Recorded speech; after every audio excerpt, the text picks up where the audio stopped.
దేవుని వాక్యంలోకి వెళ్దాం. దేవుని వాక్యంలోకి వెళ్దాం. ప్రార్థన చేస్తున్నాం. పరిశుద్ధుడానికి వందనాలు. ఈ ఆత్మను బలపరిచే అనేకమైన వాక్యాలతో, నా ఆత్మను బలపరిచే అనేకమైన వాక్యాలతో నన్ను మమ్మల్ని కట్టుబడ్డారు. ఈ సేవ చేస్తున్నప్పుడు నాయన మనశ్శాంతిగా, మనస్ఫూర్తిగా దృష్టంతని మీద ఉంచి పని చేయగలగడానికి ఆత్మీయ స్థైర్యం ఇవ్వండి. సమయాలలో అనుకూలింపచేయండి అయ్యా. మీ చిత్తాన్ని శిరసావహించే స్థితి దయచేయండి. మీ నామానికి మహిమ తెచ్చుకోండి. మహిమయు ఘనతయు ప్రభావాలు మీరే పొందమని యేసయ్య అతి శ్రేష్టమైన నామములో బ్రతిమాలుకు అడిగి వేడుకుంటున్నాను. పరమతండ్రి ఆమేన్. ఆమేన్. దేవునికి స్తోత్రం కలుగును గాక. హల్లెలూయా.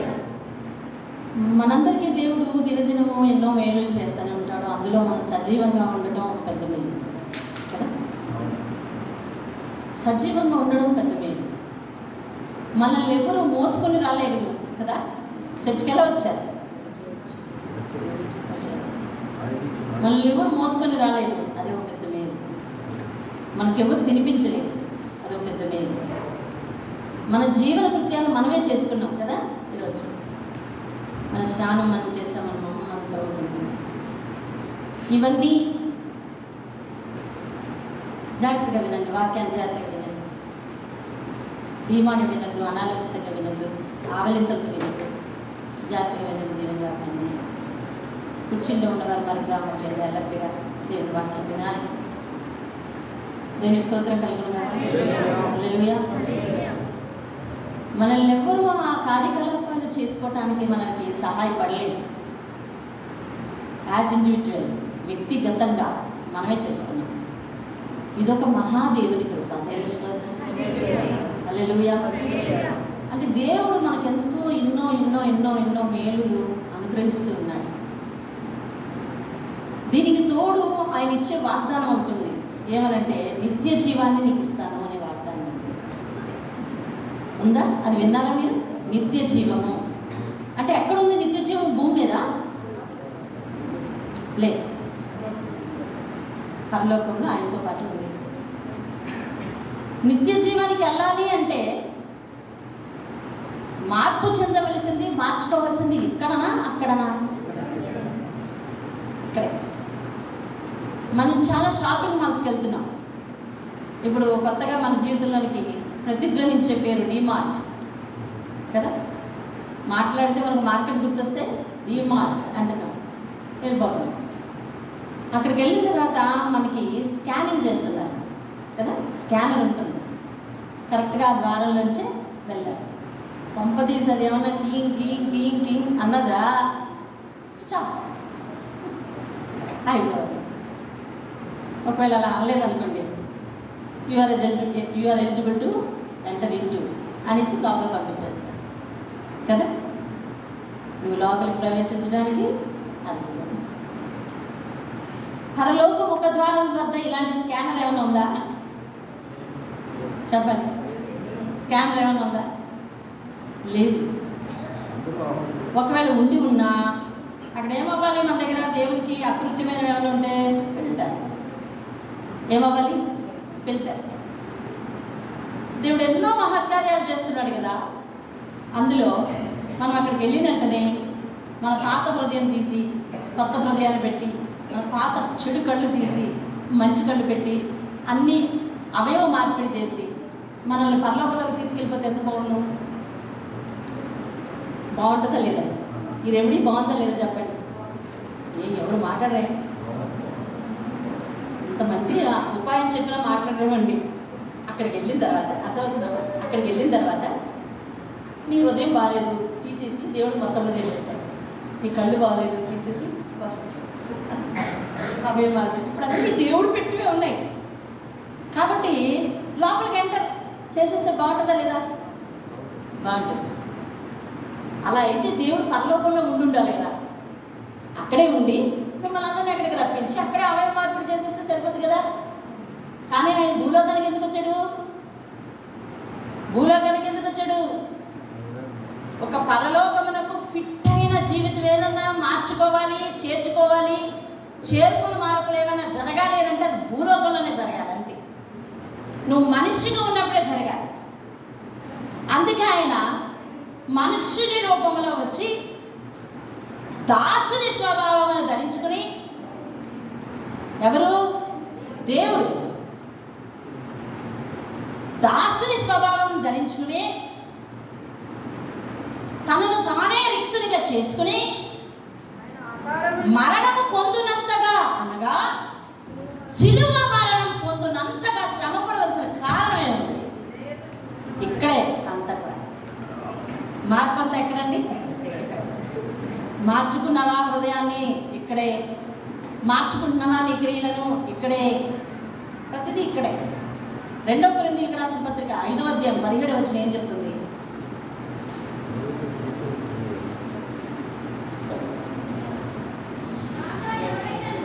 కాగా ఎవడైనను క్రీస్తునందు ఉన్న ఎడల అతడు ఎవరండి?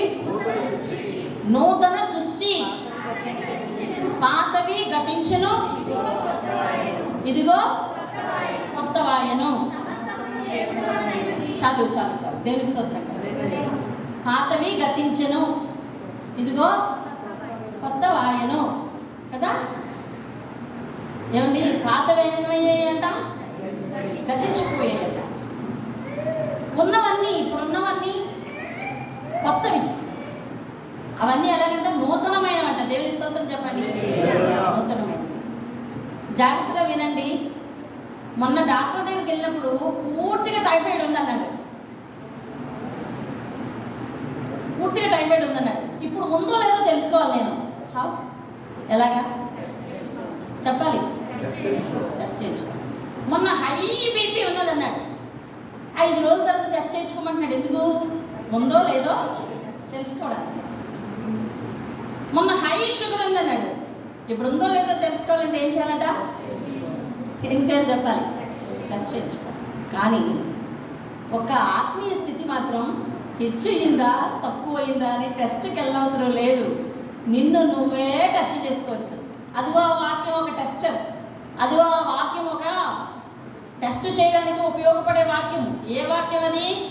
కాగా ఎవరైనా అన్నదని మగవాళ్ళు అనుకునేది కనుక దేవుడు ఎప్పుడు పురుషలింగం ఉపయోగించే ఎక్కువ సంగతులు చెప్పాడండి. దేవుని స్తోత్రం. హల్లెలూయా. అంటే అవన్నీ ఆడవాళ్ళకి వర్తించవని కాదు. అలాగని చెప్పే కొన్ని రకాలైన ఏమంటారు అవి మినిస్ట్రీ, అవి ఏ మతపరమైనవైనా ఆడవాళ్ళను మందిరంలోకి ప్రవేశం లేదనేస్తున్నారు. మాటలు ధర్మశాస్త్రము పురుషులకి మాత్రమే కాదు, మానవునికి.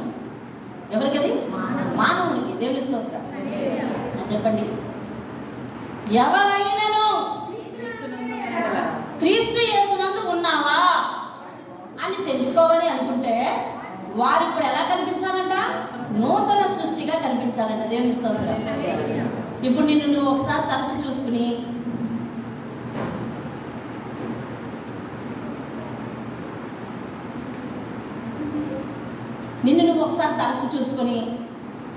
నేను అది వరకు ఉన్న మనిషినేనా? అది వరకు ఉన్న స్వభావమేనా? అది వరకు ఉన్న ఆలోచన విధానమే ఉందా? అది వరకు ఉన్న అలవాట్లే ఉన్నాయా? లేదా అప్పటికి ఇప్పటికీ క్రీస్తులోనికి వచ్చిన తర్వాత నేనేమన్నా మారానా? నా భక్తి విధానం ఏమన్నా మారిందా? నా ప్రవర్తన ధోరణి ఏమన్నా మారిందా? నా మాట తీరేమన్నా మారిందా? ప్రతిదీ నీకు నువ్వే సెల్ఫ్ టెస్ట్ చేసుకోవచ్చండి.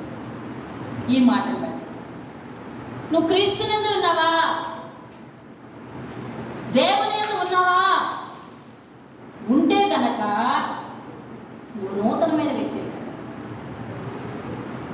కాగా ఎవరైనా క్రీస్తునందు ఉన్నాడలా వారు నూతనమైన సృష్టి.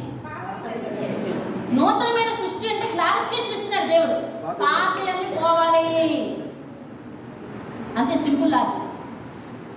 పాతయన్ని పోవాలి, అది సింపుల్ లాజిక్.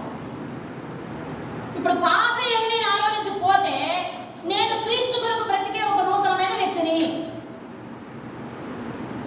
నీకు నువ్వే చెక్ చేసుకోవచ్చు. నువ్వు క్రీస్తు కొరకు బతికే వ్యక్తివేనా? క్రీస్తు కొరకు నిలబడే వ్యక్తివేనా? క్రీస్తుని అనుసరిస్తున్న వ్యక్తివేనా? క్రీస్తుని ధరించుకున్న వ్యక్తివేనా? క్రీస్తుని నీ హృదయంలో కలిగి ఉన్న వ్యక్తివేనా? క్రీస్తు యొక్క ఆజ్ఞలు పాటిస్తున్న వ్యక్తివేనా? నీకు నువ్వే సెల్ఫ్ చెక్ చేసుకోవచ్చు. దేవుడు మీ జీవితంలో చాలా మేలులు చేశాడన్న వారు ఒకసారి చేయి చూపించండి దేవుడికి. ఓకే, మేలు చేశాడని చెప్పారు కదా, దానికంటే ముందు నీ జీవితంలో ఒక క్రియ జరిగింది. ఏంటో తెలుసా? నువ్వు క్రీస్తు మాట వినడానికి క్రీస్తుని ఇష్టపడ్డావు. దేవుని స్తోత్రం. క్రీస్తుని ఇష్టపడ్డాక క్రీస్తుకు నీ జీవితం సమర్పించుకోవాలని అనుకుంటున్నావు. అందుకు ఆ సమర్పణను చూసి దేవుడు నీకు మేలు చేశాడు. దేవుని స్తోత్రం. ఆ సమర్పణ చూసి ఏం చేశాడు? నీకు మేలు చేశాడు. దేవుడు మన జీవితంలోకి వస్తే ముందు వచ్చేది ఆశీర్వాదం కాదు, హృదయ మార్పిడి. హృదయం మారిన తర్వాత మేలు జరిగింది. మేలు జరిగాక హృదయం మార్పిడి. హృదయ మార్పిడి అంటే వన్స్ మనం ఏం చేసాము అంటే మారాం. వన్స్ మనం ఏం చేసాం? మారాం. మారినందుకు దేవుడు ఏం చేశాడు? చెప్పాలి, రెస్పాండ్ అవ్వాలి. మారినందుకు ఏం చేశాడు? మేలు చేసిన తర్వాత మళ్ళీ మారిపోయాడు. కలగా పాత వ్యక్తులు కూరగాయలు కోయడానికి కత్తి తీశాను, దారి లేదు. శుభ్రంగా ఏదో బండకేసి పామి పామి పామి పద్ధం చేశాను. ఇప్పుడు కూరగాయలు చక్కగా కోస్తుంది. అది దారి వచ్చింది, మళ్ళీ మూడ పెట్టాను, మళ్ళీ మారిపోయింది అనుకో. మళ్ళీ నేనేం చేయాలి? ఇంకో కత్తి ఉంటుందా? ఇదో సింపుల్ మెథడ్ కదా. నిజే పక్కకి నేను కొత్త కత్తి కొనుక్కొస్తాను. కత్తి ఒక పెద్ద రేట్ అయింది, బంగారా అది కాదు, కొత్తది కొనుక్కొస్తాను అనేది మన సైకాలజీ కావచ్చు. మళ్ళీ సాధారణంగా ఏం చేయాలి? మళ్ళీ దారి పట్టాలి. దారి పట్టాలంటే ఏం చేయాలి? నేను మళ్ళీ బండకేస్తావాలి. వినిప్పుడు ఒకసారి మారేవు, దేవుడు మేలు చేశాడు. మళ్ళీ మొండికెత్తితే మళ్ళీ ఏం తెచ్చుకుంటావు? కష్టాలు. ఇవి దేవుడు పెట్టినవా ఈసారి? కాదు. నేను ఆల్రెడీ ఒకసారి సానపట్టి కదా అక్కడ పెట్టాను. సానపట్టి నిన్ను ఉపయోగపడాలని పెడితే నువ్వు మళ్ళీ దారు పోగొట్టుకుంటే నిన్ను నేను బండకేసుకుతున్నాను తప్ప నాకు వేరే సొల్యూషన్ లేదు. ఆ కష్టం ఎవరు కొని తెచ్చుకున్నారు? దేవుడు ఇచ్చాడు. నేను ఇచ్చానా? కత్తి తెచ్చుకుందా? కత్తి తెచ్చుకుంటా. దేవుని ఎందుకు ఒక్కసారి సమర్పించుకుని, ఒక్కసారి మారి, ఒక్కసారి ఆయన దగ్గర నూతన పరచబడి మరలా పాత స్వభావం, ప్రాచీన స్వభావం తెచ్చుకుంటే గనుక నా అంతా నేను మళ్ళా కష్టపడాలి. అర్థమవుతుంది? మళ్ళీ అదే పదంలోనికి రావాలంటే నేను కష్టపడాలి. ఆత్మీయ స్థితిలో దారి పోకూడదు. అర్థమైంది? నేను అందుకే ఇందాక ఒక మాట చెప్పాను. వాక్యం వింటున్నప్పుడు నేను చాలా మందిని చూస్తుంటానండి. వాక్యం వింటున్నప్పుడు వారి కళ్ళ వెంబడి దారులు కారుతాయి. వాక్యం వింటున్నప్పుడు వాక్యానికి ఎడిక్ట్ అయ్యి చక్కగా వాక్యం నా కళ్ళల్లో చూసి వాక్యం వింటూ ఉంటారు. వాళ్ళు దేవుని యొక్క గొప్పదనం ఏదని చెప్తే నిజం ప్రభు అని ఏడుస్తుంటారు. అటువంటి వారు దేవుని వాక్యానికి దూరంగా ఉండకూడదు అని నేను ఇందాక ఒక మాట చెప్పాను. దాని అర్థం ఏమిటి? దారు పోగొట్టుకోకూడదు. దాని అర్థం ఏమిటి? దారు పోగొట్టుకోకూడదు, పదులు పోగొట్టుకోకూడదు. పదులు పోగొట్టుకుంటే నువ్వు మరలా పదుల్లోనికి రావాలి అని అంటే ఖచ్చితంగా బండకి స్తోమం పడాలి. అందుకే ఖచ్చితంగా మనం కొన్ని కష్టాల్లో నుంచి వెళ్ళాల్సి వస్తుంది. ఇది సత్యం. ఇందులో మనం ఎవరిని నిందిస్తాము అంటే దేవుడిని నిందిస్తాం. అర్థమవుతుంది? మళ్ళీ చూసి వచ్చేటి కట్టలు పెట్టేసాడు కాదు. నువ్వు మారిపోయావు కదా, నువ్వు చల్లారిపోయావు కదా, నువ్వు పదును తగ్గిపోయావు కదా, నువ్వు దారి పోగొట్టుకున్నావు కదా. ఈ విషయాన్ని ఎవరు గుర్తిస్తారు? పరిశుద్ధాత్మ నీలో ఉంటే గుర్తించి మళ్ళా లేదు. పరిశుద్ధాత్మ మనలో ఉండి చేసే పని ఏంటో తెలుసా? మనల్ని ఆత్మీయమైన దారి పోనివ్వడు అని దేవుని స్తోత్రం. ఆత్మీయంగా మనల్ని ముండివాళ్ళు కానివ్వడు. సమర్పణ చేసుకున్నామంటే దాని మీద కట్టుబడి జీవించేటట్టు చేస్తాడు. ఈరోజు చాలా మంది జనవరి 1 సమర్పించుకున్నారు, దారిపోయింది. మీరు చేసుకున్న సమర్పణ మీదే దృష్టించిన వారు మీలో లేదు. కారణం ఏమైందంటే ఆత్మీయంగా మొండివారు అయ్యారు. మీరు పర్వాలేదు, దేవుని వాక్యాన్ని పక్కన పెట్టినా పర్వాలేదు, దేవుడికి ఇచ్చిన మాటలు పక్కన పెట్టినా పర్వాలేదు, దేవుని దగ్గర చేసుకున్న సమర్పణ పక్కన పెట్టినా పర్వాలేదు, ఏం కాదు అనే స్థితికి వచ్చాం. మళ్ళా మనము అంతటి సమర్పణలోనికి రావాలి అని అంటే మనం బండకి స్తోంపడాలన్నా ఒప్పుకుంటామా దానికి? అమ్మో అది ఏ బండకి ఇస్తూ ఉంటారు చూసావా? దాని మోతాదు ఎట్టుంటుందో.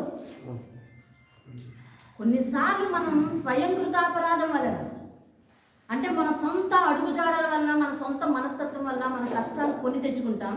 అది దేవుని మీద వేస్తాం. అదే అపవాదికి కావలసిన పని. నువ్వు దేవుని నిందించాలి, అది నాకు కావలసిన పని.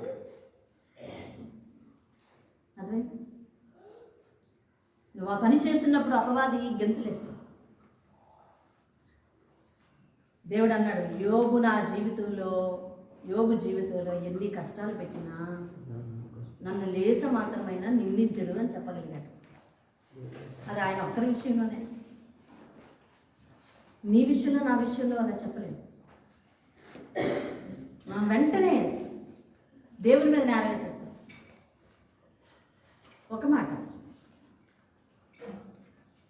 నీవు ఇన్ని రోజులు ఉపవాసాలు చేయాలనుకున్నావు, చేయలేదు.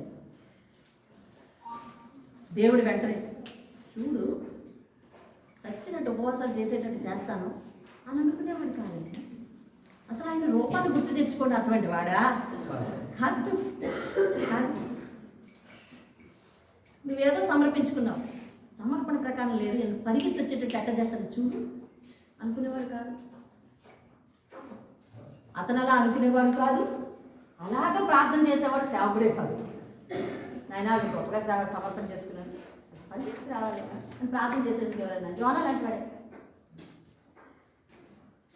అలాంటి ప్రార్థన చేస్తే దేవుడు ఆ వేదిక నుంచి ఇంకో పనాన్ని పెట్టుకుంది కాదు. ఈ మధ్య కాలంలో నీకు ఏదైనా కష్టం వచ్చిందనుకో, వెంటనే నువ్వేమంటావు తెలుసా? అదిగో నేను అలా అనుకున్నాను, అలా చేయలేదు కాబట్టి దేవుడు కష్టాలు పెట్టేశాడు. ఇది లోకజ్ఞానం. చెప్పండి, దావీదు జీవితంలో మంచి చేస్తే కష్టాలు వచ్చాయి, దేవుడు పెట్టాడని లేదు. యోసేపు జీవితంలో దేవుడి కోసం ఎదురు చూస్తుంటే కష్టాలు వచ్చాయి, దేవుడు పెట్టాడని లేదు. పౌలు జీవితంలో కష్టాలు వచ్చాయి, సమర్పించుకుని దేవుని పని చేస్తున్నప్పుడే కష్టాలు వచ్చాయి, దేవుడు పెట్టాడని లేదు. అట్లయితే కొంతమందిని కష్టాలు పడుతున్నప్పుడు నువ్వు దేవుని చేసి శిక్షించబడుతున్నావు అని మనం ఎలా అనుకున్నాం? అనకూడదు. శోధన సహించేవాడు ధన్యుడు, శోధనలో ప్రవేశించేవాడు నేను దేవుని వల్ల శోధింపబడుతున్నాను అనకూడదు అని చెప్పడం లేదు దేవుడు. అంటే మన తలంపులను బట్టి, మన నడవడిని బట్టి, మన బుద్ధిని బట్టి, మన యొక్క స్వభావాన్ని బట్టి మనం కొన్ని కష్టాలను కొని తెచ్చుకుంటున్నాం. అది దేవుని మీద వేస్తున్నాం. అప్పుడు నీ విషయంలో సంతోషించేవాడు ఎవరంటే అపవాది. సంతోషించేవారు ఎవరండి? అపవాది. ఏది గట్టిగా దేవుని స్తోత్రం చెప్పండి. ఎందుకు చెప్పించాను? మీకు అర్థమైంది. మీలో కొంతమందికి అర్థమైంది. అపవాదికి సంతోషం కలుగుతుందని కాదు, దేవుని మీద నిందేస్తున్నావే చూసావు, నిన్న అలా చేయగలిగినందుకు అపవాది సంతోషిస్తావు. నువ్వు దేవుని మనసును సంతోషపెట్టేలా ఉండాలి. అంటే కష్టమైన నష్టమైన దేవుని కొరకు ఏవైతే సమర్పించుకున్నావు అట్లాగే బ్రతుకు. ఆ ఎదురెత్తలో కొంచెం అనుభవించు కష్టాలు, అప్పుడు నీకు ఆత్మీయ దారు పెరుగుతుంది. దారు పదును పెరుగుతుంది. నువ్వు ఆత్మీయంగా ఎప్పుడైతే పదును తేరావో నీ జీవితం అంతా సవ్యంగా ఒకసారి మనసు మార్చుకున్నందుకు, ఆయన మాట వింటానని ఒప్పుకున్నందుకు, ఆయన బాటలో నడుస్తామని ఒప్పుకున్నందుకు మన జీవితంలో మేలు జరిగింది. అదే సమర్పణ కడవరకు ఉంటే దేవుడు మేలు మీద మేలు, మేలు మీద మేలు, మేలు మీద మేలు ఇవ్వడా ఇస్తాడు. నా తల్లి ఒక నిర్ణయం తీసుకుంది కొత్తలో. అప్పటి వరకు కింద నిమిషం వరకు దేవుడిని దూషించిన ఆవిడ. మా పెద్దమ్మ చెప్పింది, నువ్వేం చేయొద్దు, నీకు ఇష్టం లేదు కదా, కళ్ళు మూసుకొని అవి కూర్చో అంతే. రేపు మాప చచ్చేలాగా ఉన్నావు. ఇట్లనే తిట్టింది మా అమ్మని. రేపు మాప చచ్చేలాగా ఉన్నావు, పిల్లల్ని అభాగ్యంలో చేసేసి చచ్చిపోతావు. దేవుడిని అంగీకరించి దేవుడు నీ దీపాన్ని పెడతాడేమో, నీకు ఇష్టం లేకపోయినా కళ్ళు మూసుకుని కూర్చో అంతే. పాస్టర్ గారు వస్తారు, ప్రార్థన చేస్తారు, నువ్వు మాకు మంచినీళ్ళు ఇవ్వక్కర్లేదు, రూపాయి ఇవ్వక్కర్లేదు, మేము వెళ్ళిపోతాం. సాయంత్రం 4 గంటలకు తీసుకొచ్చి ప్రార్థన చేయించింది అంతే. ఆమె మనసులో సమ్మతించినట్టుంది. మరుసటి రోజు ఆమె ఆరోగ్యవంతురాలైంది. రాత్రంతా సౌండ్ స్లీప్, చాలా చక్కటి నిద్ర పట్టింది. ఈ నిద్రలో ఎక్కడ వచ్చిందో స్వస్థత వచ్చింది. 6 నెలల పైబడి ఇంటి పనంతా నేనే చేస్తున్నాను. అదేనండి, కష్టాలు పడాలి, కష్టపడితేనే తర్వాత సుఖం ఉంది. కష్టపడితేనే తర్వాత సుఖం ఉంది. ఇంటి పనంతా నేనే చేస్తున్నాను. ఉదయం లేచి తుడిసే దగ్గర నుంచి, వాటర్ తుడిసేది, ఇల్లు తుడిసే దగ్గర నుంచి, పిల్లలకు అన్నం వండి పెట్టేసి నేను క్యారేజ్ కట్టుకుని కాలేజీకి వెళ్తే దగ్గర వరకు, మళ్ళీ సాయంత్రం వచ్చి నీళ్లు మోసుకొని బట్టలు ఉతికి అన్నీ చేసే వరకు కూడా నేనే చేస్తున్నాను. అలాంటిది మరుసటి రోజు ఉదయం లేసి ఆమె పని చక్కబెడుతున్నాను. మా నాన్నగారు ఆశ్చర్యంగా చూస్తున్నాను, నేను ఆశ్చర్యంగా చూస్తున్నాను. ముందు మనకి కొంచెం కష్టం తగ్గుతుంది కదా, ముందు ఆ సంతోషపడిపోయి నేనే మా అమ్మలు వేసి పని చేసుకుంటున్నాను. చెప్పకూడని కష్టాలు చాలా నరకం అనుభవించాను. ఇవాళ అప్పుడప్పుడు పొందుతున్న సుఖం చూసి ఆనాడు పడిన కష్టాన్ని దేవుడు లెక్కలో తీసుకుని ఈరోజు బహుమానం ఇస్తున్నారని సంతోషం. పడాలి కష్టాలు అంటే దేవుడు చక్కగా కష్టాలను జీతం ఇస్తాడమ్మా. దేవుని స్తోత్రం. కష్టాలు పడాలి, కష్టాలు పడితే దేవుడు కష్టాలకు ఏమిస్తాడు? జీతం ఇస్తాడు, కన్నీటికి జీతం ఇస్తాడు. అందుకు నా జీవితం సాక్షాత్ దేవుని స్తోత్రం. పని చేసుకుంటాను. వెంటనే తయారైపోయి మరుసటి రోజు ఏంటో శుక్రవారం ఏంటో నేను చర్చికి వెళ్తాం. మా నాన్నగారు అడిగారు, ఇదేంటి నిన్నటి వరకు నువ్వు ఎవరిది సెల్ ఫోన్ నీదేనా? నీదేనాది? మీ డాడీదా? నీ దగ్గర ఎందుకుంది? రాలేదు, సైలెంట్లో పెట్టేయాలి. ఏమండి వినండి, ఒక్కరోజు ప్రార్థన చేయించుకుంటేనే నా జీవితం ఇలా మారిందే. జీవితాంతం ఆయనే కలిగి ఉంటే ఎలా ఉంటుందో చూద్దామని ఇక్కడ ఆయన్ని నమ్ముతానన్నాడు.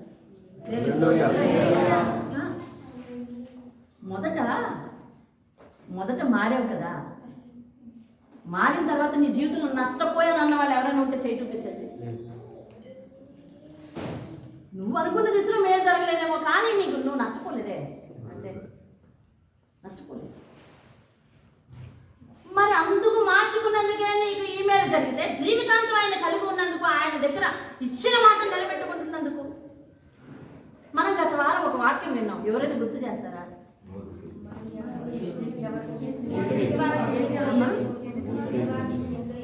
కాదు, మొర్దెకాయ. అదే మొర్దెకాయ గురించి విన్నాం. దాని మెయిన్ టాపిక్ ఏంటి?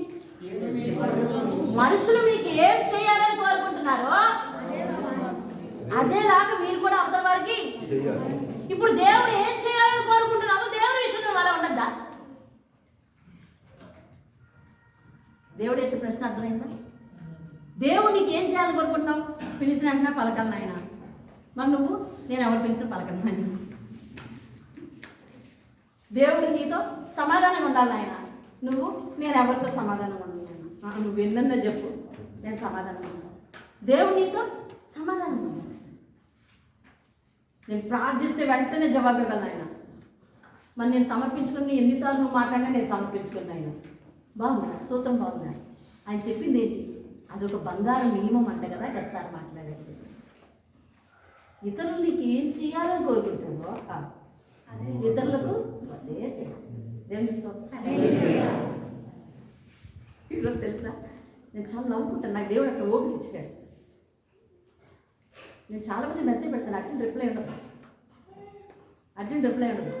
కొంతమంది ఇలా చేయకూడతో ఇలాగో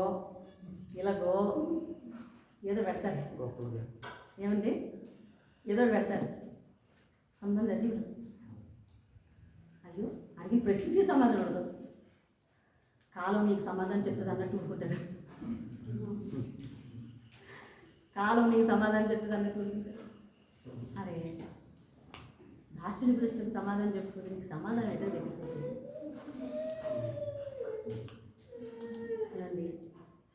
ప్రతి విషయానికి దేవునికి నేనేం చేస్తున్నాను, నేను దేవుని దగ్గర చేయి కోరుకుంటున్నాను అనేది తూకం వేసుకోండి. దేవుడు నన్ను మార్చాడు, నేను నూతనంగా మారాను. మరలా పాత వ్యక్తిని అయ్యానా? తూకం వేసుకోండి. పాత నీ లక్షణాలు కొత్త నీ లక్షణాలు తక్కిళ్ళే వేసుకోండి. తూగుతున్నాయా చూడండి. పాతలో ఉన్న తొందరపాటు పోయిందా? ఈ తక్కిల్లో లేదు. లేదంటే మారావు. పాతలో ఉన్న ఆ సరస్వతుల బూతులు ఏదేదో చెడు అలవాట్లు, చెడు పనులు, చెడు తిరుగుళ్ళు అవి లేవా? లేవు. మారావు. మనిషి ఎంతవరకు మారాలి? ఇంకా మారాలి. యోబు ఏమన్నాడు? అయ్యా ఇప్పటి వరకు నీ గురించి నేను విన్నాను, ఇప్పుడు నిన్ను ప్రత్యక్షంగా చూస్తున్నాను. చూసినప్పుడు నీ పరిశుద్ధత ఏంటో నాకు అర్థమైంది. నేను ముఖం ఎత్తుకోలేక తల ఎత్తుకోలేక కిన్నుడనై పశ్చాత్తాపడుతూ బూడిదలో నా తల ఉంచుకొని దాచుకున్నాను. అంటే ఇంకెంత మారాలి మనం? చాలా ఎంత కష్టపడాలి ఆయన కోసం? చాలా కష్టపడాలి.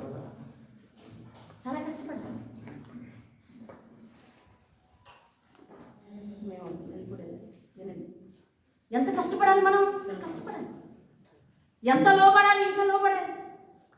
మనం ఒక నూతన సృష్టి కావాలండి. దేవుని స్తోత్రం. హల్లెలూయా.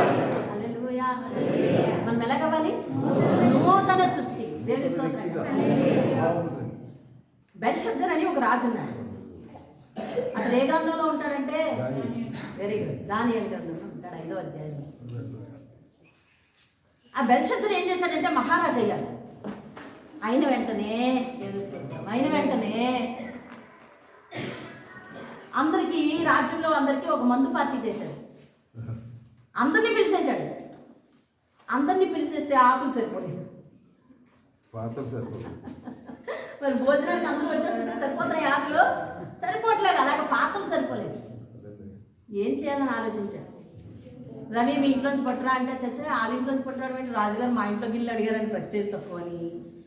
చూసావా ఏం చేశాడు తెలుసా? అలా తెచ్చుకుంటే కాదా? ఎందుకు అడిగితే వాడికి అసలు బుర్ర పని చేయలేదో నాకు అర్థం కాదు.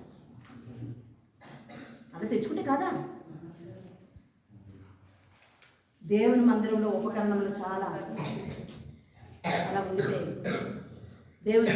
దేవుని మందిరంలో ద్రాక్షరసం వేసే పాత్రలు ఉండిపోయి అవి తెచ్చి, పవిత్రమైన ద్రాక్షరసం కాదు అది తాగేది కదా, అది వేరు కాబట్టి అది వేసుకొని తాగాడు. వాడు మత్తుగా అలా జోగుతా ఉన్నప్పుడు దేవుని దగ్గర నుంచి ఒక పెద్ద హస్తం వచ్చేసి, హస్తం మాత్రమే కనబడుతున్నాయి, హస్తం వచ్చేసి ఆ జోగుతా ఉన్నప్పుడు ఆ కళ్ళ ముందు ఆ జోగుదల్లోనే ఈ చూపులోనే ఒకటి గోడ మీద రాసేసిపోయింది. దెబ్బకి పెట్టి మత్తు ఉదిరిపోయి జోగుడు ఆగిపోయి, ఏంటి నేను చూశాను చేయలేదు. ఇప్పుడు గోడ మీద రాత ఏంటి? రాత ఉంది. ఇప్పుడు ఏమి రాత అది? అమ్మ ఈ రాతకు అర్థం ఏంటి? రాతకు అర్థం ఏంటి అని చెప్పి, ఈ రాతకు అర్థం ఎవరు చెప్తారు అని అంటే, దానియేలు కాదండి మన దేశంలో అర్జునుడు కూర్చున్నాడు. పిలుచుకొచ్చారు. అయ్యా ఇదేంటిది, ఇది ఒక మానవ హస్తం వచ్చి వేళ్లతో రాసిపోవటం నేను చూశాను, ఏంటి అని అంటే అప్పుడు దానియేలు చెప్తున్నాడు. దీని అర్థం దీని అర్థం చెప్తున్నాడు, నువ్వు దేవుని త్రాసులో సరిగ్గా తోచబడలేదు అంటాడు. అంటే దేవుని చేతులు ఏముందని నీకు అర్థం అవ్వాలి. అది ఎవరిని తిట్టాడు, ఏమన్నాడు, ఇదంతా అనవసరం అండి. దేవుని చేతిలో ఏముంది, దాంతో నేను ఎప్పుడు తోస్తాడనే సంగతి మనకు అర్థం కాదు.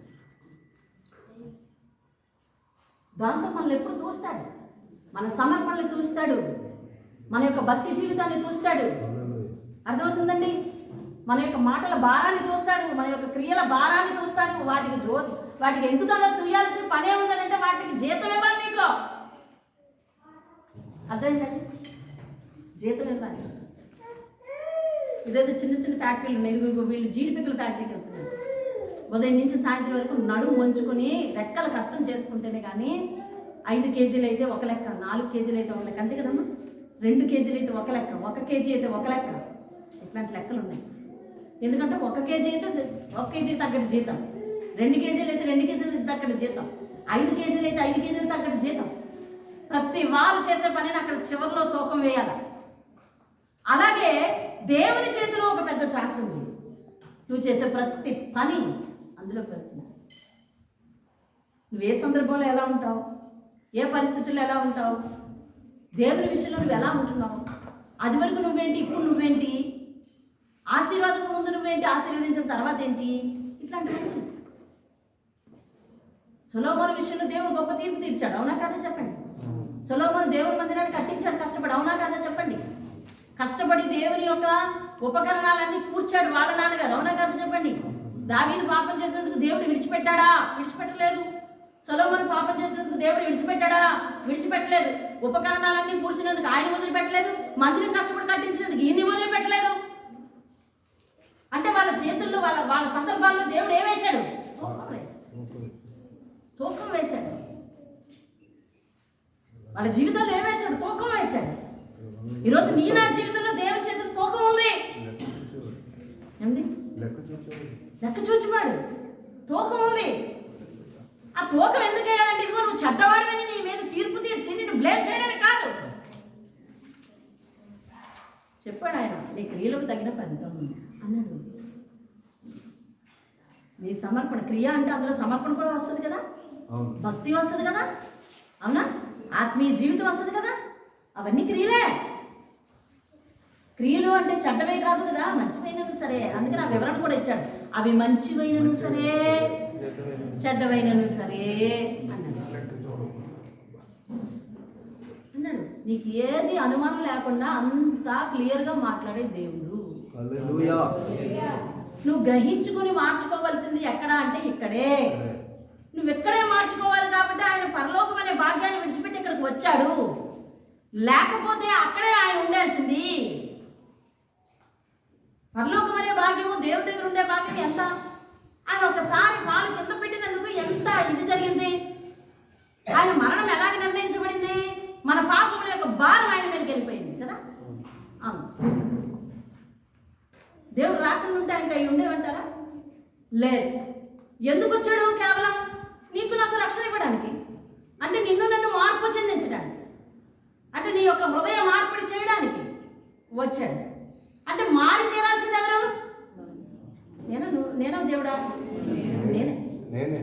నేనే మార్పు చెందాలి ఖచ్చితంగా. నేను మార్పు చెందకపోతే, నాకు ఇవ్వబడిన సమయం అయిపోతే, నేను ఆయన గేటు దగ్గరికి వెళ్తే అక్కడ ఏమి అవయవ మార్పిడి లేదు. అవయవ మార్పిడి ఏమన్నా లేదు. దేవుడు నిత్యుడు, అవునా? అబ్సల్యూట్లీ ఓకే చెప్పండి. దేవుడికి అంతం ఉందా? నీలో ఉన్న ఊపిరి దేవుని యొక్క, నీలో ఉన్న ఊపిరి దేవుని యొక్క శ్వాసమేనా? శ్వాసం అంటే ఆయన ఊపిరేనా? ఆయన శాశ్వతమైనప్పుడు ఆయన ఊపిరి శాశ్వతం కాదా? శాశ్వతం. అంటే నీలో ఉన్న ఆత్మ శాశ్వతం. దేవుని స్తోత్రం. నీలో ఉన్న ఆత్మ దేవుని విషయంలో, దేవుని దృష్టిలో చూస్తే శాశ్వతం. దేవునికి అంతం ఉందా? లేదు. అయితే దేవుడు ఊదిన నీలో ఉన్న ఊపిరికి అంతం లేదు. ఆయన యుగ యుగములు బతికే ఉన్నాడు, సజీవుడు. నీవు కూడా యుగ యుగములు సజీవంగా ఉంటావు. ఈ లోకంలో మరణము కేవలము మనం తెచ్చుకున్నది. అది దేవుని దగ్గరికి ద్వారం, దేవుని దగ్గర వెళ్ళడానికి ద్వారం, అంతే. ఆ తర్వాత ఈ ఆత్మ ఇక్కడి నుంచి ఎక్స్చేంజ్ అయ్యి అక్కడికి వెళ్తుంది, అంతే. ఇక్కడి నుంచి ఎక్స్చేంజ్ అయ్యి అక్కడికి వెళ్తుంది. వెళ్ళేందుకు ఈ పాప శరీరం పనికిరాదు కాబట్టి ఇక్కడ విడిచిపెట్టి వెళ్తున్నా. ఆత్మ తాను దయచేసి దేవుని దగ్గరికి వెళ్ళాలి కదా. వెళ్ళిన తర్వాత ఇప్పుడు క్రియల ఫలితాన్ని బట్టి మనం ఎక్కడ ఉంటామో అన్నది నిర్ణయం అవుతుంది. మన క్రియలను బట్టి మనల్ని పరలోకంలో నుంచి అనుకోండి యుగ యుగములు దేవునితో పాటు దేవుని ఆరాధిస్తూ, దేవుని ముఖస్తుతి చేస్తూ, దేవుని ముఖాముఖిగా చూస్తూ. ముఖస్తుతి అంటే ఇక్కడ వేరే అర్థం ఉంది భూమి మీద. ఆ అర్థం కాకుండా దేవుని ముఖము ఎదుట స్తుతి చేస్తూ అక్కడ ఉంటాం. ఒకవేళ కాదు అంటే వెంటనే ఆ ఆత్మను చంపిస్తే బాగుండు. అయిందా? చెప్పాలి, అయిందా? అవ్వలేదు. దాన్ని ఎక్కడ పెడుతున్నాడు? నరకంలో పెడుతున్నాడు. దాన్ని ఎక్కడ పెడుతున్నాడు? నరకంలో పెడుతున్నాడు. అక్కడ చచ్చిపోతుందా? ఓ 2 రోజులు కాదు చచ్చిపోద్దా? ఒక వారం కాదు చచ్చిపోద్దా? కాదు. ఒక సంవత్సరం కాదు చచ్చిపోద్దా అంటే కాదు. నిత్యము యుగ యుగములు ఆరని. నువ్వు నేను జాగ్రత్త ఎందుకు తీసుకోవాలంటే ఆత్మకు చావు లేదు. ఆత్మ శాశ్వతం, అది ఎక్కడైనా బ్రతికుండాల్సిందే. కానీ దేవుడిచ్చిన పరిశుద్ధమైన ఆత్మను నువ్వు చేతులారా నరకానికి యోగ్యుల్ని చేస్తే కనుక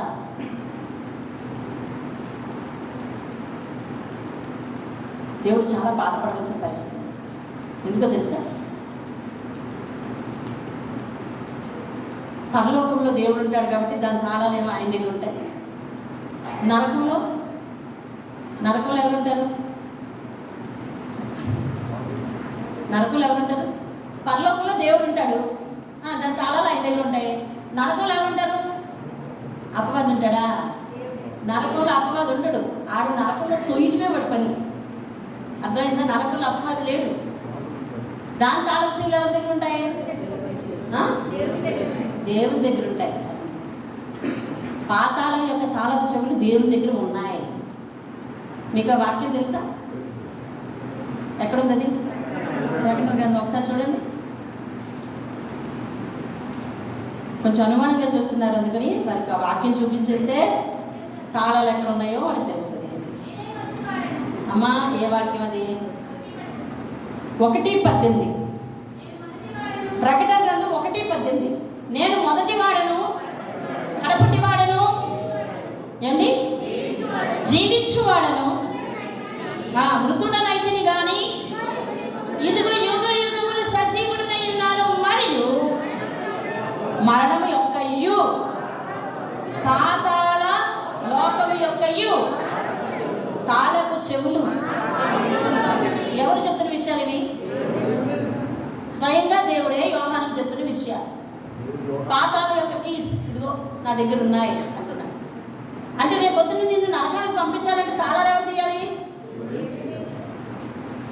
ఆయన సృష్టించిన సృష్టిని ఆయనే తాళం తీసి నరకానికి పంపించే స్థితిని మనం తెచ్చుకోకూడదు. అదే మానవ జీవితం సార్థకత చేసుకోవాలంటే, క్రైస్తవ జీవితం సార్థకత చేసుకోవాలంటే, ఆత్మీయ జీవితం సార్థకం చేసుకోవాలంటే అది. అర్థమైందండి? ఈ లోపల నువ్వు ఏం తిన్నావు, ఏం కట్టావు, ఏం చూసావు, ఏం అనుభవించావు, ఇవన్నీ అక్కడ క్వశ్చన్ లేదు. మనం చూడండి, ఇక్కడ ఒక క్వశ్చన్ వేసాం కదా, 35 క్వశ్చన్లు వేసాం. ఆ క్వశ్చన్ చూసి ఆ ఫ్యామిలీని టెస్ట్ చేసుకున్నారు వాళ్ళు. అలాంటి క్వశ్చన్ ఏం లేదు అక్కడ. వాక్యాన్ని పాటించావో లేదో వెంటనే దేవుడు ఒక క్లిప్పింగ్ దగ్గర పెట్టుకుని ఉంటాడు, అంతే. క్లిప్పింగ్ అంటే ఏంటి? వీడియో దగ్గర పెట్టుకుని ఉంటాడు. అయినా ప్లీజ్ నన్ను కరుణించి ఆ పరలోకంలో తీసుకెళ్ళు అని నువ్వు అన్నావనుకో, వెంటనే మాటలు లేవు, నీ స్క్రీన్ అక్కడ ఓపెన్ అయిపోతుంది. అప్పుడు నువ్వు ఏమేం చేసావో ఆయన నీకు చూపించేసి పదాట అయిపోయింది. ఎక్కువ ఎక్స్ప్లెనేషన్స్ లేవు అక్కడ. కాబట్టి మనం నూతన సృష్టిగా ఉండాలి. దేవుని స్తోత్రం. ఎలా ఉండాలంటండి? నూతన సృష్టిగా ఉండాలి. సమయం అయిపోయింది. ఒక మాట మీకు గుర్తు చేసేసి చూడండి. 5వ అధ్యాయము 2వ అధ్యాయము ఫిలిప్పీలకు 14వ వచనం. వాళ్ళ నెల్లుపుడు ఇక్కడ రమ్మన్నారు, అక్కడికి వెళ్ళాలి. చెప్పండి, చదవండి అమ్మా. నిరపరాధులను నిష్కలంకులను 2వ అధ్యాయం 15వ వచనం. నిష్కలంకులను నిరపరాధులను, మీ అందరికి వాక్యం కనపడింది కదా అక్కడ చూడండి. నిరపరాధులను నిష్కలంకులను అనింద్యులను అయిన దేవుని కుమారులు అవ్వాలి మీరు. అందుకోసం ఏమేమి మానేయాలంట? సణుగు ఎప్పుడు వస్తుంది? కోపం వస్తే వస్తుంది. అందుకనే దేవుడు ఎందుకు చెప్పాడు? ఒకేసారి చెప్పాడు ఏమంటే, నరుడి కోపము దేవుని నీతిని నెరవేర్చదు. నరుడి కోపం దేవుని నీతిని నెరవేర్చదు. కాబట్టి దేవుని మీద కోపం ఇచ్చుకోవడం అట్లాంటివి చేయకూడదు, సణుగులు చేయకూడదు. సంశయాలు అంటే అనుమానాలు ఉండకూడదు. దేవుని వాక్యం మీద, దేవుని యొక్క శక్తి మీద అనుమానం ఉండకూడదు. అర్థమైందండి? ఇంకా సమస్త కార్యములను చేయుడు. దేవుని స్తోత్రం. అట్టి జనము మధ్యలో మీరు జీవవాక్యమును చేత పట్టుకొని లోకమందు జ్యోతుల వలె ఉండాలండి. ఎలా ఉండాలి? నువ్వు చేసే ప్రతి పని ఇంకొకరు చూశారంటే, నేను కూడా ఇలా చెయ్యాలేమో దేవుని విషయంలో అనుకోవాలి. వాళ్ళని ఆత్మీయ స్థితిలో వెలిగించేవాడిగా ఉండాలి. అర్థమవుతుంది? ఎవరైనా నీ మాదిరిని, నీ జీవితాన్ని చూస్తే, ఓహో ఇలా ఉండాలి, ఇలా ఓర్చుకోవాలి, ఇలా సహించాలి, ఇలా భరించాలి, ఇలా బాధ్యతలు వహించాలి అని అర్థమైందా? ఈరోజు మా ఫ్యామిలీస్లో ప్రతి మగవారికి, ప్రతి కుటుంబానికి నా భర్తను నేను మాదిరిగా చూపించగలను. ఎందుకంటే ఆయన ప్రతిదీ సహించాడు, ప్రతిదీ భరించాడు. అర్థమైందా? ఎన్నో బాధలు, తనది కాని భారాలు పడుతుంది భరించాడు. అలా మాదిరిగా చెప్పగలుగుతున్నాను నేను. ఇప్పుడు భక్తి జీవితంలో కూడా మాదిరి చూపించగలుగుతున్నాను. నువ్వు ఇతరులకు మాదిరిగా ఉండాలి. నీ మాట అవతల వాళ్ళు వినకపోయినా నీ మాదిరిని చూసి నీ దేవుడు కావాలని అనుకోవాలి. చర్చిలో ఎవరైనా బలహీనంగా ఉంటే నీ ఓపికను చూసి ఓపిక తెచ్చుకోవాలి. నీ వినయాన్ని చూసి వినయం తెచ్చుకోవాలి. నీ భక్తి విధానాన్ని బట్టి, నీ లోబడి తత్వాన్ని బట్టి, నీవు ఆచరించే విధానాన్ని బట్టి నీ పక్క వాళ్ళు ఆచరణ నేర్చుకోవాలి. కనీసం నీ జీవితంలో ఒక ఆత్మనైనా వెలిగించాలి. ఆత్మదీపాన్ని ఆరిపోనివ్వకూడదు. దేవుని ఎదుట దేదీప్యమానంగా వెలగలగాలి. అది దేవుని స్తోత్రం కదా. ఆత్మదీపం అంటే ఎవరు పెట్టారు? అది నరుని ఆత్మ యెహోవా పెట్టిన దీపం. దేవుని స్తోత్రం కదా. హల్లెలూయా. ఇప్పుడు ఆ దీపం దేదీప్యమానంగా వెలగాలంటే దాంట్లో ఏముండాలండి? ఏముండాలి చెప్పాలి? చమురు ఉండాలి. అందుకని దేవుడు ఒకరోజు ఒక వాక్యంతో మాట్లాడాడు. మీరు ఆ వారం వచ్చారో లేదు, దంచి తీసిన ఒలీవ నచ్చమైన ఒలీవ నూనె అంటే కష్టపడి దంచింది, నలుగుబాటు అయిన చమురు అంటే కష్టాల సారాంశంతో నువ్వు వెలగాలి అని అర్థం తెలుస్తావు. కష్టమైనా నువ్వు వెలుగుతూ ఉండాలి, ఓర్పును తెచ్చుకొని వెలుగుతూ ఉండాలి. ఆ చమురు పోయాలి మన ఆత్మదీపాన్ని. దేవుని స్తోత్రం. హల్లెలూయా. అంతేగాని కష్టం వచ్చింది కదా అని చెప్పి వెంటనే కొండెత్తే, కష్టం వచ్చింది కదా అని చెప్పి దేవుడు విడిచిపెట్టాడు. అలా అయితే ఏ సంఘాలు కూడా నిలబడదు. పరలోకం అసలే నిలదు. పరలోకం నిలుతుందా? సంఘాలు నిండితేనే కదా పరలోకం నిండేది. దేవుని స్తోత్రం. అవునా? ఆత్మను నువ్వు సంపాదిస్తే కదా పరలోకానికి కూడా తోడు తీసుకెళ్ళేది. అవునా? ఎప్పుడైనా దేవుడు రోజు ఎవరైనా సంపాదించేవాడే ఆ ఆత్మ నేను సంపాదించానైనా నేను చెప్పడానికి ఒక దారుణ్యం అదే ఉన్నాను. దేవుని స్తోత్రం కదా. హల్లెలూయా. అలాంటి దారుణ్యం కలిగిన ఏమంటే ఎప్పుడైనా మినుకుమని నూనె అయిపోతున్నప్పుడు దీపం స్థితి ఎలా ఉంటుందో మీరు ఎప్పుడైనా చూసారా? ఇది బంగారం. నూనె అయిపోతున్న పరిస్థితుల్లో ముగిచేస్తాను. నూనె అయిపోతున్న పరిస్థితుల్లో దీపం ఎలా కొట్టుకుంటుంది కదా. సేమ్ నీ ఆత్మ కూడా అదే సంగతి. నాయనా నువ్వు ఆత్మీయంగా చల్లారిపోయావు, దేవుని కోసం నేను వెలగలేకపోతున్నాను. నువ్వు ఆత్మీయంగా చల్లారిపోయావు. దేవుని కోసం నేను వెలగలేకపోతున్నాను. నీ ఆత్మ కొట్టుకుంటుందండి దేవుని కోసం. నీలో ఉన్న ఆత్మ పరిశుద్ధాత్మ ఉంది. పరిశుద్ధాత్మ దుఃఖపెట్టే పని మంచి. ఇప్పుడు అది ఆరిపోతున్నప్పుడు చమురు లేకపోతున్నప్పుడు అది సంతోషం ఉంటుందా? దేదీప్యమానంగా ఉంటుందా? ఉండదు. సంతోషం ఉంటుందా? ఉండదు. దుఃఖిస్తుంది. అది ఆత్మ, దానికి దుఃఖం ఉంది. దీపం యొక్క ఒత్తికి దుఃఖం లేదని నువ్వు అనుకుంటున్నావు. అది బాగా అయితే దుఃఖం లేదనుకో. నీ ఆత్మ ఎవరో పెట్టింది కదా, అది ఆరిపోతూ ఉంటే దానికి దుఃఖం వస్తుంది. అయ్యో నేను ఆరిపోతున్నాను అయ్యా. ఆత్మీయంగా చదువుపోయ్యా. ఆ ఆత్మ కోసం మనం వినాలి. ఏమండి, ఎంతసేపు మన జీవితమే కాదు, దేవుని కోసం బ్రతకాలి. దేవుని కోసం వెలగాలి, దేవుని కోసం బ్రతకాలి. అర్థమైందండి? దేవుని వాక్యాన్ని నిర్లక్ష్యం చేయకూడదు. దేవుని వాక్యాన్ని, దేవుని ఆత్మను నిష్ఠులు పెట్టకూడదు, బాధ పెట్టకూడదు. అది మీలో ఉంది. దేవుని ఆత్మ ఉందా? నీలో ఉంది. ఎవరి ఆత్మ అండి? దేవుని ఆత్మ. దాన్ని దుఃఖ పెట్టకూడదు. మనం చేసే ఏదో పని ఇది దేవుని పని అని దేవుని నిర్లక్ష్యం చేయకూడదు. అర్థమవుతుందా? మనం చేసే ఏదో పని దేవుని పని అని నిర్లక్ష్యం చేయకూడదు. నేను ఎందుకు మన సైట్లో రాజు ఉండేవాడు కదా, తెలుసు కదా, మన సైట్లో రాజు. ఆయన ఒకసారి రొట్టె ద్రాక్షరసం రోజు నాకు ఎదురుపడ్డాడు. నేను అతను ఎప్పుడు కనబడినా నా యూజువల్ క్వశ్చన్ ఏంటంటే, చర్చికి వెళ్ళావా? ఆ రోజు రొట్టె ద్రాక్షరసం వెళ్ళలేదండి అన్నాడు. ఆ రోజు సమాధానంలో ఏదో కొంచెం ప్రౌడ్నెస్ కనిపించింది. వెళ్ళలేదండి అన్నాడు. ఏం బాబు వెళ్ళలేదు, ఇవాళ రొట్టె పోగొట్టుకున్నావు కదా. పోయిందిలేండి అన్నాడు. అక్కడ కూడా నాకు తగ్గింపు కనపడలేదు. ఎందుకు పోగొట్టుకున్నావు? దేవుని పని మీద వెళ్ళాను అన్నాడు.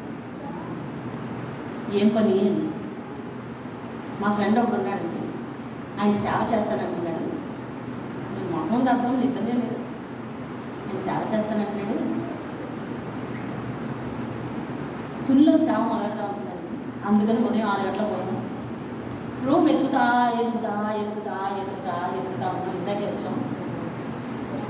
అంటే మరి ఆయన వెళ్ళాడా చర్చికన్నాను. ఎవరు? సేవకుడు వెళ్ళాడా చర్చికన్నా? వెళ్ళలేదండి. రొట్టె తీసుకోలేదు. మరి రొట్టె తీసుకోకపోతే దేవునితో పాల్పడలేదు. నీకు లేవు, సేవకుడికి లేవే అంటే, అదేంటంటే మేము దేవుని పని కదా వెళ్ళాం అన్నాడు. చూసావా?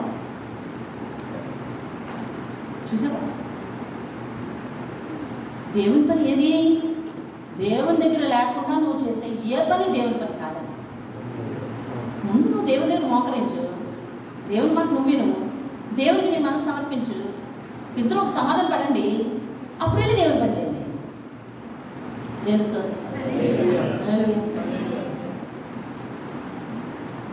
ఎందుకండి మీరు ఈరోజు కిందటి వారం చర్చికి రాలేదు అని అంటే, లేదు నేను ఒక ఆత్మకు సువార్త చేయడానికి వెళ్ళాను, దేవుని పనే కదా అంటే, యువతలకు ఆన్సర్ లేకుండా చేయొచ్చేమో, కానీ దేవుని ఎదుట ఆన్సర్ ఉంది. దేవుని ఎదుట ఆన్సర్ ఉంది. వారానికి వారం 6.5 కోట్ల సువార్త చేయడానికి లేవా? ఉన్నాయి. ప్రతి పనిని, మీ ప్రతి ప్రణాళికని దేవుని సన్నిధానంతో ముడిపెట్టుకొని వేసుకోవాలి. అర్థమైందండి? నేను పలానా చోటకి వెళ్తున్నాను, పలానా టైంకి వచ్చేయాలి, పలానా సమయంలో పని పూర్తి చేసుకోవాలి, నేను దేవుని వాక్యాన్ని పోగొట్టుకోకూడదు అని అనుకుంటే నీ ఆత్మ దేవుని వాక్యాన్ని బైండ్ అయినట్టు. బైండింగ్ ఉండాలి, ఇక్కడ బాండింగ్ ఉండాలి. అదే బైండింగ్ డెవలప్స్ బాండింగ్. అంతే అంతే. Binding develops bonding. నువ్వు దేవుడితో మమేకమయ్యే స్థితే మీ ఇద్దరి మధ్య బంధాన్ని పెంచి దేవుని స్తోత్రం కలుగుతుంది. అర్థమైందండి? నేను అందుకే పరిచర్య చేసేవాళ్ళకి మరీ చెప్తాను, పరిచర్య పేరును కింద ఉండిపోవద్దు, పరిచర్య పేరును వాక్యం మీద దృష్టి పెట్టుకుని ఉండద్దు. మీ ఆత్మ కూడా వాక్యం కావాలి. మీరు పరిచర్య చేస్తున్నంత మాత్రం వాక్యాన్ని పోగొట్టుకొని మీరు ఎండిపోకూడదు. మీ పిల్లలందరూ ఉన్నారు, ఏదైనా పని తగిలితే మిమ్మల్ని పిలాలి మేము, అవును కదా? కింద ఏదైనా భోజనాలు వచ్చి తొందర పొండారా అంటాం, వెళ్ళాలి. మీరు లేకపోతే మేము దించలేము. అదే వెళ్తున్నా దృష్టి అంతా ఎక్కడ ఉండాలి? నేను నా ఆహారాన్ని మిస్ అయిపోకూడదు అన్నట్టు ఉంటుంది. దేవుని స్తోత్రం. హల్లెలూయా. కాబట్టి ఆయన యందు మనం ఎవరండి చెప్పండి? నూతన సృష్టి. నూతనంగానే ఉందాం, నూతనమైన వరవల్లో భక్తి చేద్దాం. ఆయన పాదాలు పోగొట్టుకోవద్దు, పాద సన్నిధికి బైండ్ అయి ఉందాం. మన బాండింగ్ డెవలప్ చేసుకుందాం, దేవునికి మనకున్న బాండింగ్ డెవలప్ చేసుకుందాం. ఆయన మాటకు సాగిలు పడదాం, నూతనమైన స్వభావం నేర్చుకుందాం. ఇదిగో నిరపరాధులు అవ్వాలి, నిష్కలంకులు అవ్వాలి. మీరు దేవుని వాక్యమును చేత పట్టుకొని ఉండాలి అని దేవుని వాక్యం హెచ్చరిస్తుంది. అలాగే ఉండాలి. మనలో ప్రాచీన స్వభావం పోవాలి, పాత స్వభావం పోవాలి, నవీన స్వభావం, నూతన స్వభావం రావాలి. ఏసంటే ఓర్పు, ఏసంటే సహనం, ఏసంటే ప్రేమ, ఏసంటే క్షమ, అవన్నీ మనలో ఉండాలి. యేసుకు కలిగిన స్వభావమే మనస్సే మీరు కలిగి ఉండండి అని రాత్రి మాట్లాడారు. రాత్రి వాక్యానికి చాలామంది మిస్ అయిపోయారు. ఎందుకు మిస్ అయిపోయారంటే మీ ఓన్ టైం టేబుల్స్ మీకు, మీ సొంత పనులు మీకు అర్థమవుతుంది. కాబట్టి దాన్ని ఎవరు ఏం కాదన్నారు. కాదనుకోవాల్సింది ఎవరంటే మీరే. నీ పనిని నువ్వే కాదనుకొని దేవుడితో బైండ్ అవ్వాలి. దేవుని స్తోత్రం కదా. అంతే, నీ పనిని నేను సమర్పించుకోలేదు, నువ్వే సమర్పించుకోవాలి. అప్పుడు సమర్పణ అనేది నీ జీవితంలో ఉంటుంది, నా జీవితంలో కాదు. దేవుని స్తోత్రం కదా. ఈ వేళ నుంచి ఎవరైనా కానీ, ఇవాళ నుంచి కదా, ఆదివారం నుంచి ఎవరు మాకు ఫోన్ చేసినా, ఏం చెప్పినా, ఆ వారం ఏ వారం, ఆ తేదీ ఏ తేదీ, ఆ సమయం ఏ సమయం అన్నీ అడుగుతాం. ఎందుకని? దాన్ని తప్పించే టైం టేబుల్ తప్ప దాంతో ముడిపడే టైం టేబుల్ లేదు. దేవుని సమయాన్ని సొంత జీవితాన్ని వాడుకోవడానికి లేదు. దేవుడితో నువ్వు ఆ విధమైన బైండింగ్ ఉండాలి. It's develop the bonding between you and God. దేవుని స్తోత్రం. దేవునితో నువ్వు మమేకం అవ్వాలి. అదే దేవునికి నీకు ఉన్న మధ్య సంబంధాన్ని అభివృద్ధి చేస్తుంది. దేవుడి మాటలు దీవించుగాక. ఆమె మోకరిద్దాం. మహోన్నతులైన మా దేవ, నీ బంగారు పాదాలకు ఉందండి. ఇప్పటి వరకు విన్న ఈ వారాలు ప్రాచీన స్వభావం, పాత స్వభావం ఎంచుకుంటుంది. ఒక తూకం వేసుకో. దేవుడు నీకు ఏం చేయాలని కోరుకుంటున్నావో నువ్వు అదే చెయ్యి. నిజమే తండ్రి, నీవు మా జీవితంలో కార్యం ఆలస్యం చేస్తే బాధేస్తుంది, సమాధానం ఆలస్యం చేస్తే బాధేస్తుంది, అన్నిని త్వరగా జరిగించకుంటుంటే బాధేస్తుంది. మా విషయంలో నీ జాప్యాన్ని మేము సహించలేకపోతున్నాం. కానీ నీ విషయంలో మేము ఎన్నోసార్లు జాప్యమే చేస్తున్నాం. జాప్యం ఇదొక అపరాధం, ఇదొక కళంకం.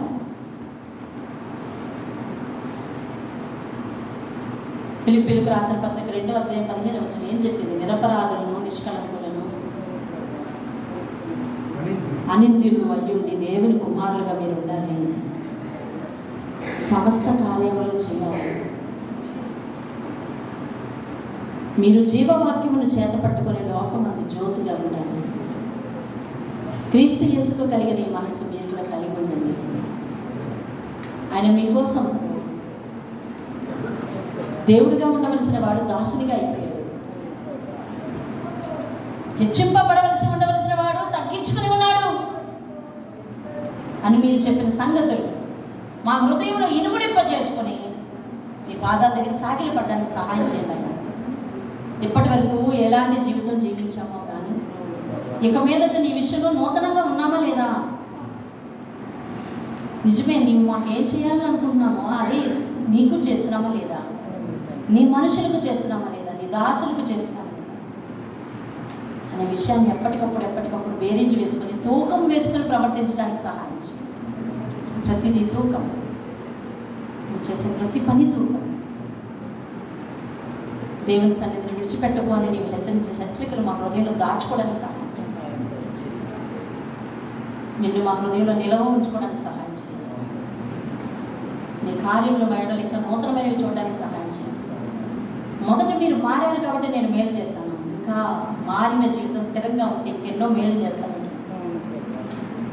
మార్పు చెందిన జీవితాన్ని మేము స్థిరంగా ఉంచుకుని మొండితనం, దారుణ్యం లేని తనం, అయ్యా పదును లేని తనానికి మేము రాబోద్దయ్యా. ఆత్మీయ పదును ఉండడానికి సహాయం చేయండి. దీవించి ఆశీర్వదించి మా బిడ్డల విషయంలో, మా విషయంలో నీ కనికరంలో నిండారుగా కుమ్మరింపబడేటట్లు, అపవాదికి సంతోషం కలిగించేలాగా, నీకు దుఃఖం కలిగించేలాగా కాకుండా నీ హృదయాన్ని సంతోషపెట్టే స్థితి మాకు. మీరు ఆలస్యం చేసిన యెడల మీ యందు నా ఆత్మకు సంతోషం లేదు అని మీరు హెబ్రీయులకు రాసిన పత్రికలో చెప్తున్నారు. అలా వద్దు నాయనా.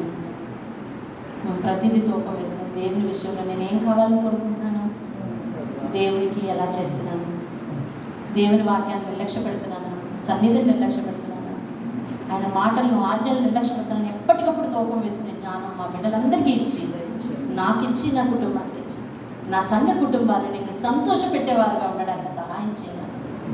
ప్రతి ఒక్కరికి నాయన నీ సముఖం ముందు కూర్చునే స్థానం మాకు ఇవ్వమని, యుగ యుగములు నీతో పాటు ఉండే కృప మాకు ఇవ్వమని, వారు చేసుకున్న సమర్పణలు వారు జ్ఞాపకం తెచ్చుకుని వాటిని తిరిగి పదును పెట్టుకోవడానికి సహాయం చేయమని, మొండికి ఎత్తిపోయినాయి నాయన మరల పదును చేసుకోవడానికి సహాయం చేయాలి నాయన. ఇదిగో నా సమర్పణ నీ దగ్గరికి తెస్తున్నాను అయ్యా. నీ ఆజ్ఞలు నేను పాటిస్తున్నాను.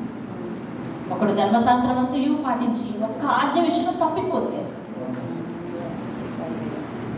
ధర్మశాస్త్రం అంతట్లో తప్పిపోయినట్టు మీరు చెప్పిన మాటను వారు మనసుతో ఆలోచించి, ఎవరు నిష్ఠూరం అనుకున్నా, ఎవరు ఎసరించుకున్నా, నీ పనిని నమ్మకంగా చేయగలడానికి సహాయం చేయండి.